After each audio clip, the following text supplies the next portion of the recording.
Bonjour et bienvenue pour cette nouvelle vidéo que je tourne donc dans le cadre des vidéos sur l'efficacité professionnelle. Je suis Jamila Ibanez, coach en organisation administrative et financière. Et là, j'ai décidé de faire cette vidéo. Ça va être un extrait en fait d'un coaching que j'ai eu avec une de mes clientes. Alors, donc voilà, donc je commence à échanger avec elle. Je lui demande depuis combien de temps elle a créé son activité, ce qu'elle fait.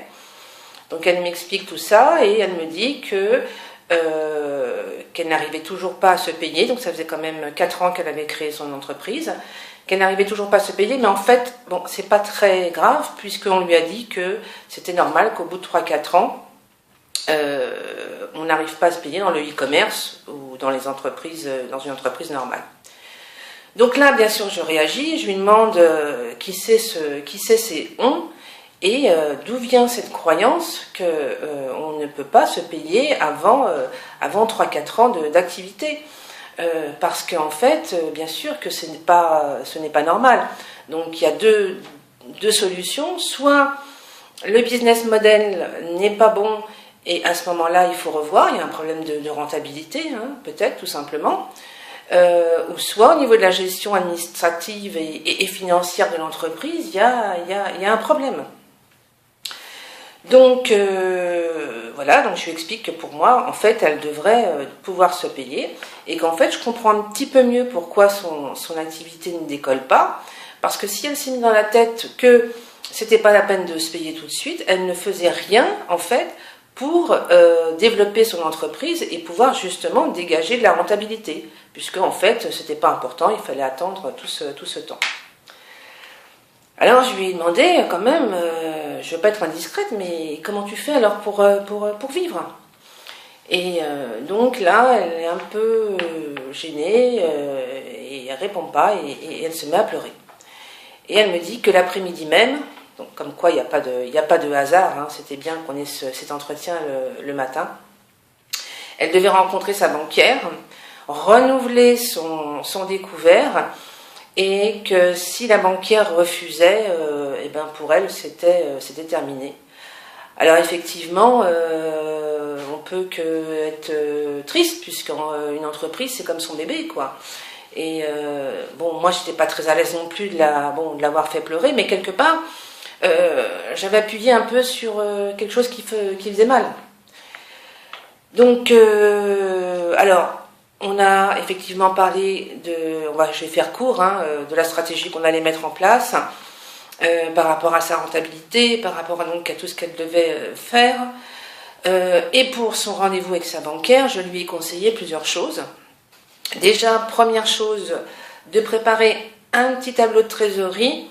Donc même si, comme elle me dit, les chiffres ne sont pas terribles, en fait, la banquière, ce qu'elle veut aussi savoir, avoir surtout, c'est confiance. Et si on lui présente des comptes, elle sait qu'elle peut avoir confiance parce qu'au moins vous vous occupez de votre trésorerie. Après, vous pouvez toujours lui expliquer les chiffres qui sont négatifs. Ensuite, je lui ai dit d'apporter des produits qu'elle fait pour que la banquière puisse aussi regarder un petit peu ce qu'elle faisait. Je lui ai conseillé également de ne pas parler d'un projet en fait qui lui tient à cœur. C'est quelque chose qu'elle veut faire sur le e-commerce, sur Internet. Mais Internet, le problème c'est que le temps que ça se mette en route et que réellement ça commence un peu à prendre forme, quelquefois il faut bien compter 1 an. Et les banquiers, ça, ils aiment pas trop. Ils aiment bien les choses concrètes. Donc, je lui dis, ne lui en parle pas, parce que même, à la limite, ça risque peut-être de l'affoler. Et puis ensuite, je lui dis de se remonter un petit peu, quoi, hein, de reprendre un peu la pêche. Parce que si elle doute sur son projet, elle va avoir du mal à faire passer le message auprès de sa banquière. Et puis aussi, on a convenu pour le prochain rendez-vous qu'elle m'apporte à moi un tableau de trésorerie avec en première ligne sa rémunération. Oui, parce que c'est possible de se payer. Et si on n'y arrive pas, on regarde pourquoi. Mais se payer et se payer en premier.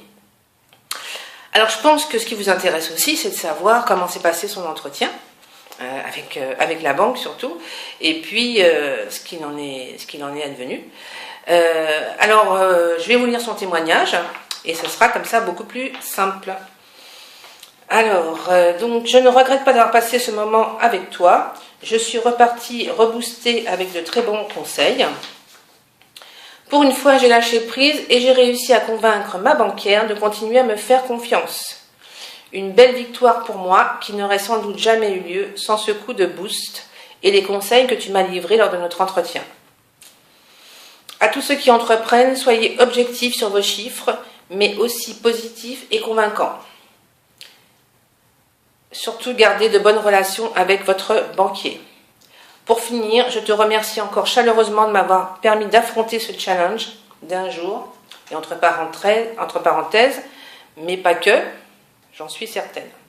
Alors effectivement, ce témoignage, c'est pas pour me booster, hein, c'est pas pour voilà.